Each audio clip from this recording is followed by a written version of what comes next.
On a frigid day last January in northern Sweden, a German-led team of physicists loaded a curious machine onto an unmanned rocket. The payload, about as tall as a single-story apartment, was essentially a custom-made freezer, a vacuum chamber, with a small chip and lasers within, that could cool single atoms near absolute zero. They launched the rocket about 90 miles past the boundary of outer space, monitoring a live stream from a heated building nearby.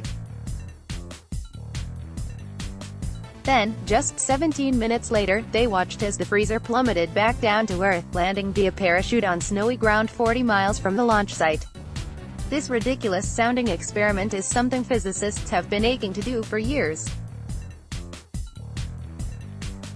See, the freezer that the Germans launched has the ability to make atoms clump together in a cloud-like blob called a Bose-Einstein condensate, a phase of matter that exhibits some truly bizarre properties.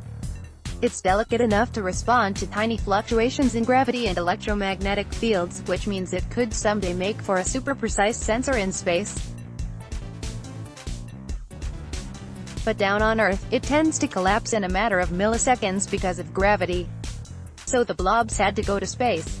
Since the late 90s, physicists have been developing machines that can autonomously assemble and control the blobs during spaceflight.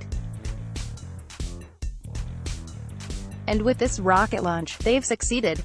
The group in Germany, led by physicist Ernst Rössel of University of Hanover, just released pictures of blobs they managed to create, as well as precise measurements of how they jiggle during their brief trip. They've essentially laid the groundwork to show that you can actually do this, and it's not totally insane, says physicist Nathan Lundblad of Bates College. The launch builds on about 2 decades of effort. Since physicists discovered Bose-Einstein condensates in 1995, they have predicted that some of their most interesting properties would only be evident from space. But at the time, it was, frankly, crazy, says physicist Robert Thompson of NASA's Jet Propulsion Laboratory. The experiments were huge labs, full of equipment.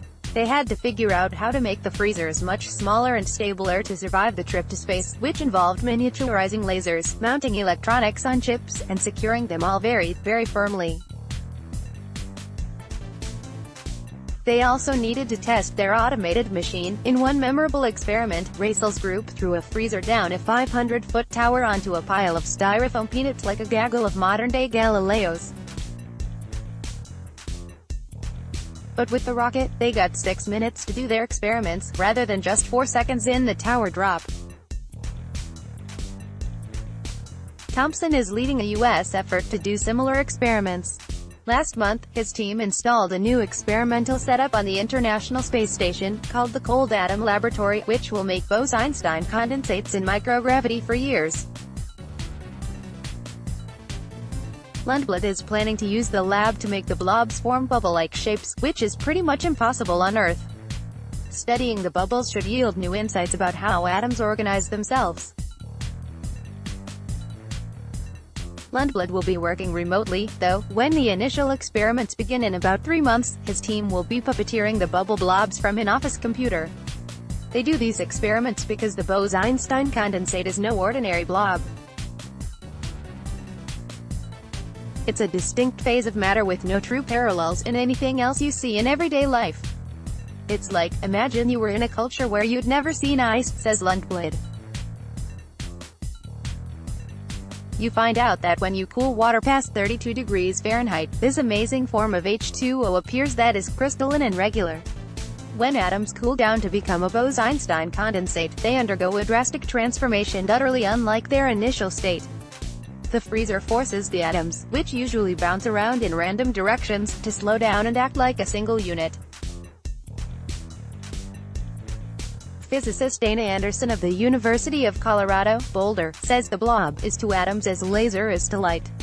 A laser is a beam of very orderly photons, a Bose-Einstein condensate is a blob of very orderly atoms.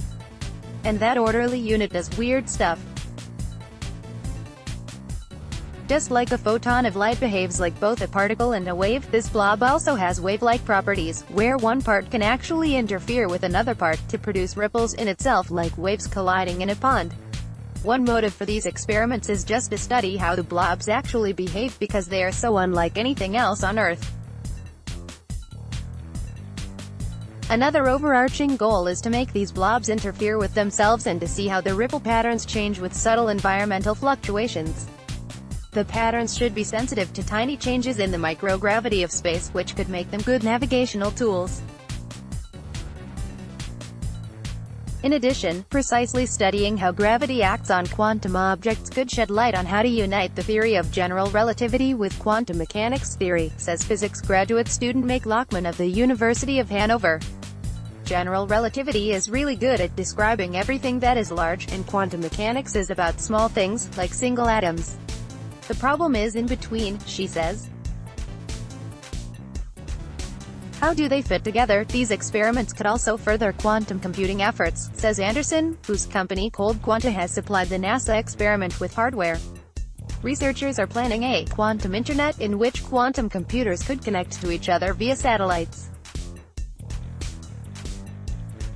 Unlike regular telecom satellites, these satellites send delicate signals made of quantum particles, which require precision technology very similar to the ones used to create and control Bose-Einstein condensates. If they can pull off making these blobs in space, a lot of that tech can also enable satellites to send and receive quantum messages. Thompson's team is planning to run the Cold Atom Laboratory for 3 years.